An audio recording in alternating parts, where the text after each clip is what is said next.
Hey guys, What's up? welcome to the New Year. It's 2020. Yeah. Happy New Well, Year's, it's everybody. 2020 for you while you're listening. It's not for us. It's not. We're still got a couple weeks left. We're literally recording this. Yeah, we're gonna be about 5 hours apart when we are over during Christmas break. During our Christmas break, we're gonna be. He's in New Jersey. I'm in Rhode Island.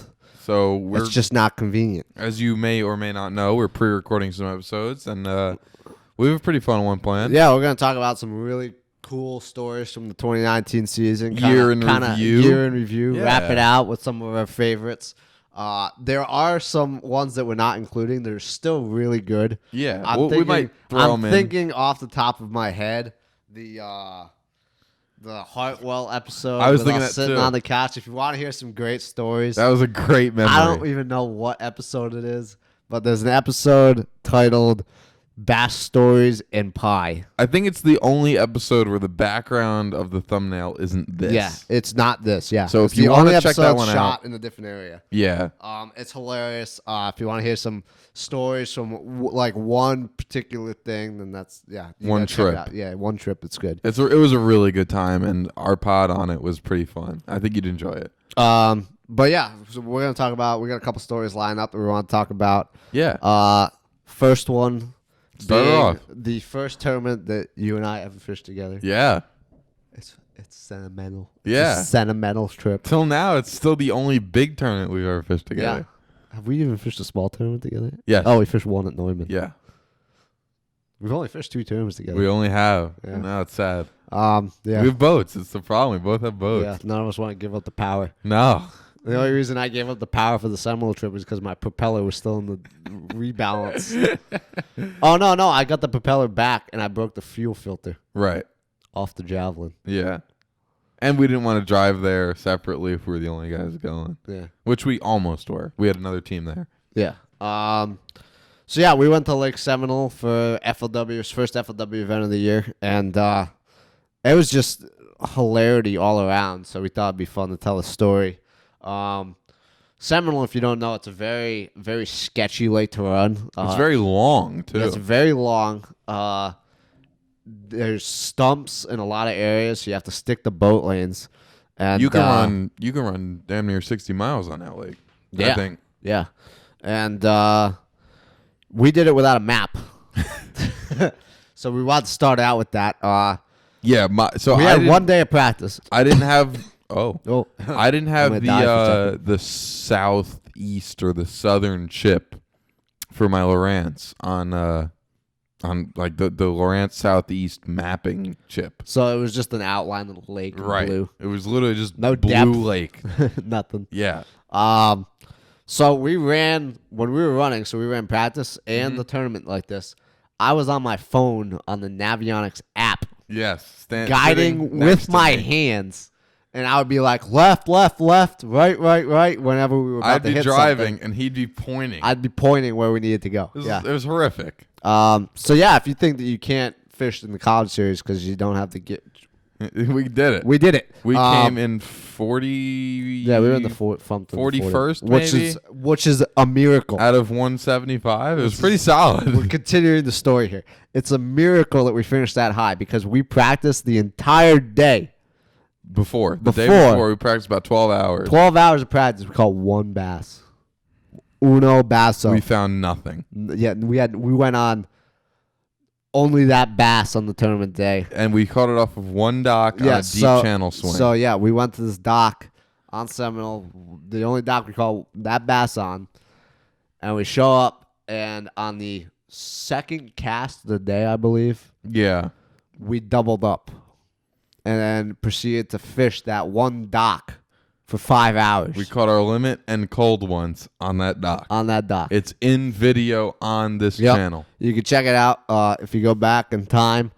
I think it's all the way back in February on this channel. February of 2019 on this channel. And then we had to go get gas. Yeah. So, we ran 28 miles, something like that. At 45 miles an hour. Yeah. In the rain. On tournament day. In the old range, doing 45 miles an hour. Which is not fast. No map. And we had the stopping at gas. On the way back. Yeah, we called again at the gas station. Yeah. Yeah, there was a good grass line in the gas station marina, and we were flipping on the way out, and Andrew caught a real nice one. We finished that tournament with 12 and change, 12 and a half pounds. Something like that. Yeah, and it was fun. It was really fun. That was probably the most fun I've had in the tournament in a long time. Really fun video. If you want to check that out, I'd really suggest it. It was crazy that we traversed that far with no map, went and caught what we caught, where we caught one bass the day prior. It was just really wild. And it was really fun. It was my first ever college tournament. Yeah. My first ever, and we did really well. Yeah. I mean, for our first ever tournament, I felt really, really good about it. It's the best I ever did in national tournament. Yeah. At that point. It was really cool. Actually, I don't think I finished higher than that yet. No, I was the best I've ever done. There we go. There we go. It was a really good tournament. Fun. I mean, the only drawback, I mean, of course, is that FLW college schedule where it's only one day, and it's not like we were able to hang out in the parking lot and with the guys and all that, which I mean, that's one of my favorite things about fishing in general, and especially college hanging fishing. Out with people. Yeah, hanging out with the guys, BS and talking. So we missed that in that tournament. But other than that, I mean, that tournament was a lot of fun. It was a really far drive. How about you getting down there? Oh, I didn't even. That disaster of a trip. The drive to Seminole is about 7.5 hours for us. 7.5, 8 hours. 7.5, 8 hours, depending on how many times you stop for gas right. and food. And it ended up being like 13 or something. 12 for good us. 12. A good 12. A healthy 12. Because someone forgot their polarized glasses in Columbia. No. South Carolina. That had nothing to do with it. Yes, it did. No. We stopped. We were going to hit that regardless. At University of South Carolina to see Trevor to get his glasses. Trevor's been on the show before. He's a guest. And we got on the highway again after getting his glasses. Yeah. And came to a complete stop on the highway. Because a truck overturned on a bridge. Yeah. And blocked every single lane. I mean, like, there were people walking around. Parked walking around. Yeah, we were parked. We did Instagram. For an hour. We did an Instagram live video. In park on the highway. Yeah. In the speed lane. Yeah. Sitting still with the boat. It must have been like an hour and a half, 2 hours. Yeah. Like, we were like, they like opening the window, talking to the guy next to us. Yeah. And they finally rerouted us. Like, we had to get off an exit. Went down, I don't know, 5 miles and got back on the highway, and it was good. Yeah. And then there was, do you remember we talked about this, there was a crazy section. The Deer Highway? In Georgia. We must have gone 10 miles and saw like 150 deer. Yeah. It was like a deer every like 20 feet. Yeah, it was nuts. It was sketchy. I was driving in the middle of the road because I figured if there was a deer, I would be able to swerve either direction and not hit one. You were the only people on the road. Yeah. It was like 12-1. Yeah, 12 o'clock, 1 o'clock in the morning. It was maybe like an hour outside in the middle of nowhere. Yeah, it was absolutely nothing. Like if we hit a deer and went into the swamp, because that's what it was. It was a swamp. Yeah. Ever. Nope. We're gone. Yeah. That was a crazy fun trip. It was a good time. It was. We had a lot of fun. We should fish more tournaments together. And I got back from that tournament. We got back at about 2 in the morning. Yeah, we got back at 2 in the morning. And I woke up. Well, I had a You're different.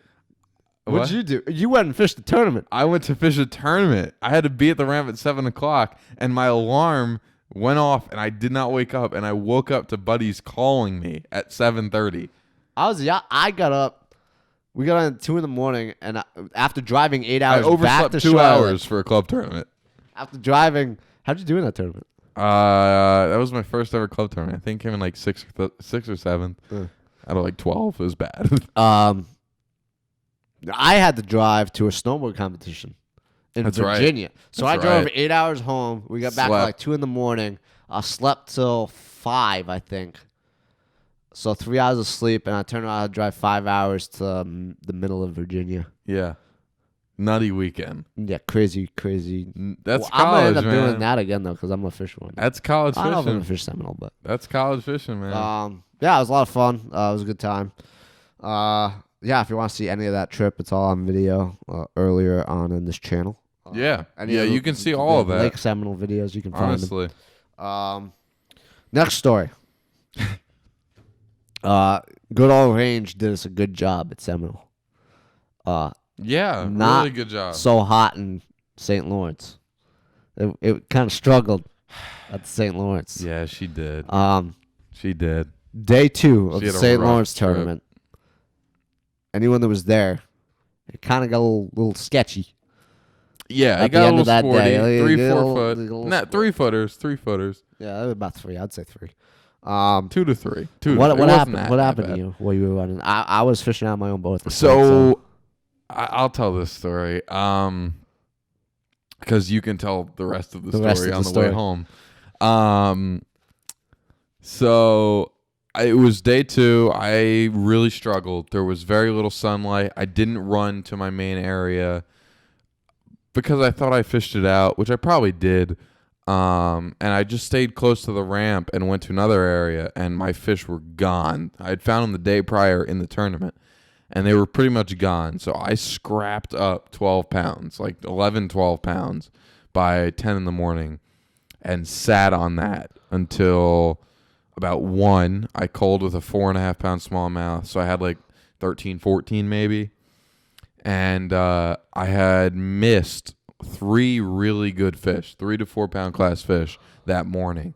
And I was running back up the river through 2 to 3 footers to get to those fish. And I'm running down the middle of the lake, charging through through waves, and just it was I was going straight into it. Yeah, I was you're pounding them. Yeah. And don't get me wrong, my boat can handle it. Like I was running 30 and I'm fine, but I was hitting hard. Yeah. Like doof, doof. And I hit one, it just bam, and the engine cuts. I was like, like this isn't good. Stop. I'm sitting there, it's turning over, won't start. I pull the cowling off, it's raining, it's waves, I'm floating down the middle of the river, can't get nothing to work, can't get it started. I'm sitting there, I don't know what to do. I'm trying so hard, I'm pumping the fuel line, maybe it's fuel, maybe it's this, maybe it's that, can't get it to start. All of a sudden, some old boys from Texas, really cool guys, pull up. They're like, do you need help? And I'm calling you. You're not picking up. I don't know what to do. So I was like, yeah, if you could tow me in, that'd be great. They're like, hey, so we have the same check. We both had the same check-in time, me and these guys from Texas. He's like, we have the same check-in time as you. Why don't we pull into this cove off the main river, fish it for a half hour, and then we'll park your boat on the land, throw your fish in the live well, and go to weigh-in. I said, that sounds great. So they pull me into this cove. They go off. They start fishing because I guess they knew where beds were or something. I don't know. So I'm sitting there. And I'm all bummed out. I'm sitting in my driver's seat. I don't know what to do. Screw it. You know what? I'll go fishing. So I walk to the front of the boat, put the trolling motor down. I go, oh, my God. There's one. They're spawning this time of the year. I saw a bed. I flipped to it. Catch one, 3-pounder. It's like, all right, call out. Get back to the front of the boat, look around, there's another one, 3.5-pounder. Oh my God, what's happening? Flip again, another 3-pounder. I culled up to like 18 pounds in no time. Yeah. 4 casts. Lost another one that was like a 3.5. I caught 3, lost 1.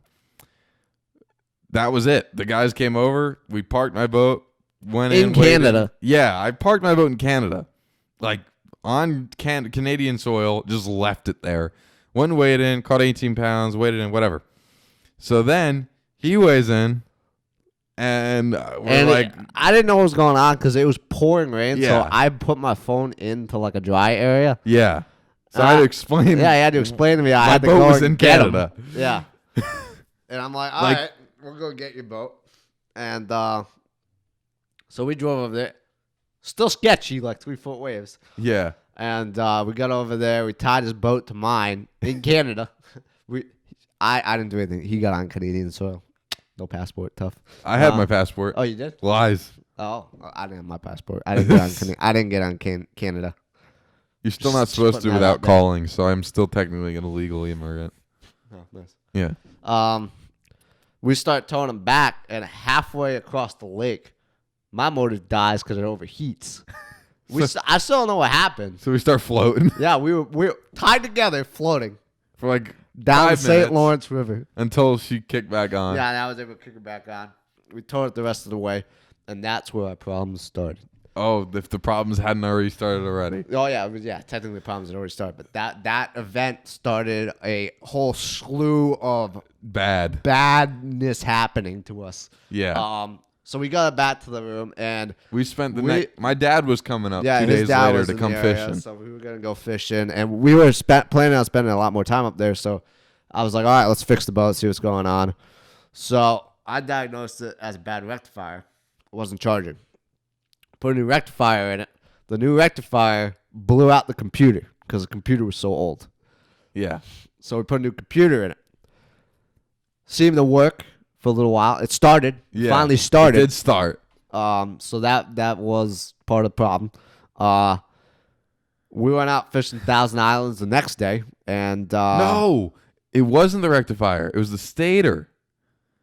I meant stator. Yeah, stator. Sorry. Yeah, I meant stator. The rectifier would blow later on. Right. Months later, the rectifier would also go, and then go again. But that's besides the point. No, it went at St. Lawrence. Yes, you're right. Yeah, the rectifier went after. It did. Yeah. So yeah, I fixed it. We went Thousand Islands area, way down at the other end of St. Lawrence, and fished there for like a day. Yeah. He blew the rectifier on it. Right. Decided he was whatever. Yeah. Put it on the trailer.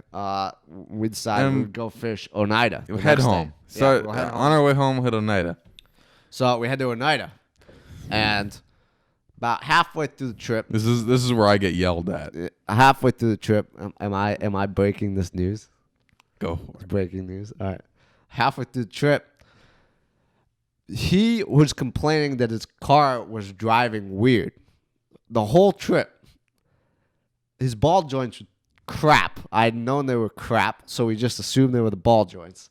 So we're driving in a line. It was Trevor, our buddy, me, and Lewis. Lewis in the back because he drives like a grandpa. Yes, I do. And proud to drive slow. Didn't save him. He calls me. Wait. In a panic. Wait. Before this happened, I'm texting my buddy. Don't text and drive. My buddy texted me. He goes, don't text and drive. I was texting. My buddy texted me from back home because I hadn't seen him in 2 weeks. He said, hey, man, when you getting back? I was like, oh, because I knew there was problems with I thought there was problems with my car. And I go, oh, man, I'll be home in, 2 days as long as my car didn't blow up on the way there, huh? And 5 minutes later, it's going boom, boom, boom, boom, boom, boom, boom, boom, boom, boom, boom. And I was like, what the hell is that? And I veer off the highway.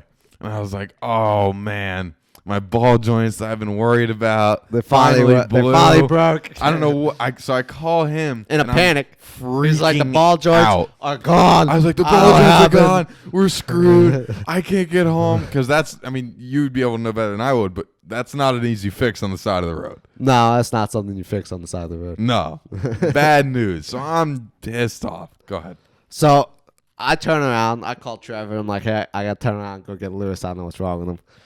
So he's like, all right. He passed the next exit, so he had to turn around the exit after me. So I turn around.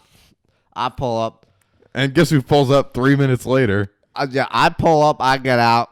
It wasn't the ball joints. He had a flat tire. On his car, not his trailer. On his car. I realized that. I got out and realized that and called you. Yeah. And he called me. It was like, I'm not that dumb. It's don't just worry. a flat tire. It's not the ball joints. I calm myself Trevor down. pulls up, and then his dad pulls up. Because he was leaving. Because he left behind us from St. Lawrence. Like an hour behind. Back to New Jersey. And we sat on the side of the road and we changed the tire. Yeah. Why? Let me explain to you why. This is a good lesson. Bookmark this episode if you want to learn about cars. This is embarrassing. I pull out. We changed the tire. It looked a little low. So I pull out my tire gauge and check the tire pressure on the spare. Spare actually happened to be good. It was just because it was sitting on a little bit of an angle. It looked a little low. I go out. I'm like, well, let me check the rest of them. I check them, and they're at like 65 PSI. 55. 55. It was high. Very high. And so I'm like, I go to the door of the car. For those of you who don't know, if you're putting air in the tire, If you open up the driver's side door, on the driver's side door, either on the door or on the frame, there's going to be a sticker. On the sticker tells you what the PSI of the tire should be. 35 for Ford, whatever you have, Explorer. In case you want to know, the 35 PSI. Here's we're at 65. A whole 55. 30. 55. Whatever. High. Like 20 PSI above where they're supposed to be. So I'm like, why are they so high? Like every single tire was at 55. He's like, I filled them up to what they're supposed to be. And I'm like, what are you talking about? He's like, on the tire, it says 55 PSI, which it does. But the 55 PSI is the maximum PSI the tire can be at before it explodes. And what happens in the summertime? Air expands. So, all week he'd been complaining about his car driving like it was. He was like, it's funny. It's bouncing really bad. It's because he was driving around on freaking beach balls for like a week and a half. And eventually, one of them just decided, I'm not feeling this. I'm gonna blow out. Yeah. So yeah. Moral of the story: use the sticker, not the tire, to fill your tires up. Yep. But that was Anyways. that was just one of This the. is just the beginning. That was just the beginning. So we changed his we tire. changed the tire. Oh, I got it from here. Hold on. Not from here, but I got the next 2 minutes. I let the air out. Yeah, we're good. Tire's good. 3 tires. Tire's good. Yeah. Get back on the road. I'm driving. Another thing you should do: don't talk on the phone when you're driving. Call my mom. Mom, you wouldn't believe this. This just happened. It's crazy. Now I'm driving in front because I got him driving behind me in case something goes wrong with my truck again. And I'm driving. I'm talking to my mom. All's good. I'm like, I can't believe that happened. I'm such an idiot. I look in the rear view. Well, hold on. Let me a little jut in here. I was talking to my mom. At the same time, I was like, my mom was checking in. She's like, hey, just trying to see if you guys made it to Oneida. And I'm like, no, not yet. We're like an hour away, 45 minutes. And like, we just had to stop and change Lewis's tire. And as I'm doing this, I'm looking out my mirror because I was going to pass you. I'm like, I'm tired of sitting behind him. I was going to pass you. So I look in my left mirror and I see smoke coming out of my trailer tire. So I'm like, blew a bearing. I wish. So I see him pulling over. I'm like, oh, Mom, you're never going to believe this. Andrew's pulling over with his hazards on. I'll call you back. Hang up, pull over. What happened? We get out, and I'm like, I'm still thinking it's the bearing. So tires smoking pretty bad. And then I noticed that it kind of looked like it was been rubbing the fender. And I'm like, oh, maybe like I broke a bolt on the fender, so it kind of like drooped down on the tire. So I'm like, let's just get off the highway, and I'll like hammer out the fender so it's not touching the tire anymore. So we get off at a McDonald's. Yep. It was like, it was McDonald's, yeah. It was between McDonald's and a car dealership. Okay. We pull over. I get out. I pull out the jack. I start jacking the trailer up so I can beat the fender out. And the tire stays on the ground. As I'm jacking the boat, I've jacked the boat up like 3 feet in the air. And the tire's still on the ground. And I'm like, this ain't right. So, I get under it. I go start looking around. I had snapped off the piece that goes between the spring and the axle. The axle was off of the trailer. The axle was not connected. The wheel and the axle were on not the left connected side to the trailer at all. The only thing that kept it from just coming completely off was the fender. Yeah. Not something you can fix unless you have a welder on your Or unless person. you're a northern redneck. Yeah. I figured it out. We figured it out. After multiple trips to Lowe's and Walmart. to a Lowe's and an AutoZone close by, I feel like I should attach I'm going to put the picture right now. You're going to see what I did right now. If you're on YouTube. Everyone else, sorry, you can't see it. I took 2 U-bolts, put the U-bolts through the thing, and then took a ratchet strap and ratchet strapped them tight together. It didn't work, sort of. It worked a little bit. It got us 45 minutes down the road to the hotel That's right. at Oneida. Well, I'm sorry, we made it to Oneida. They went and fished, and while they were fishing, I went. Me and his partner took the boat off the trailer to go and fish Oneida so he could work on the trailer so I without could the find boat on a it. more permanent method than just a ratchet strap. Right, without a 2,000-pound boat on So it. I drove from Oneida into Syracuse, went and got some stuff, came back and kind of, I shimmied it around. I was able to get a bigger U-bolt around it and put some JB Weld on it, and it got us from Oneida To Rhode Island. To Rhode Island, and I was able to fix it. Well, and no. We were supposed to fish on the way home. I'm sorry. Yeah, that's the next thing. So, I wanted to talk about a couple of problems that we've had with you and finding lakes that are closed. Because later on, after Oneida, we were supposed to fish another lake in New York. He's like... That will not be named. Hyping it up. It's this great place to fish. We go. He's like, we got to get there. It's a private lake, so you have to be able to use. There's one boat ramp in and out. We got there after him hyping it up for like a week and a half, and it was closed. After we left Oneida at what, like 4 in the morning, 3:30 in the morning. Drove like 2 hours out of the way. Drove 2 hours out of the way, and it was closed. This isn't the first time this has happened, though. I know. See, I'm gonna get you right here. Lake Lee? Or whatever the hell whatever it's it called. was. Earlier in the summer, when he blew his transmission, he was stuck on my couch for like 2 weeks. So all we did was go fishing because school was out. And we did the same thing where he was like, we got to go fish this place, this really tiny lake on the other side of Charlotte. And we drove all the way out there, and it was closed. But we found one nearby. We did find one nearby, but I'm just common theme. This was not the case. You're great in New York. You're great. No, there was nothing nearby. And the road that you had to take, it was absolutely terrible. It was the worst ever. It was all hills and like S-turns, exits. No exits. If I broke again, there was no way I was stuck. Yeah, it was. Yeah, common theme. You find enclosed lakes. It was a failure of a trip. 2019, you were great at finding lakes that were closed. But I redeemed myself in that we went to that lake and recorded a 100 bass video that you saw a couple weeks ago. If you haven't seen it yet, check it out. I redeemed myself. The lake was worth it. Yeah. I wish it wasn't closed that day. I know.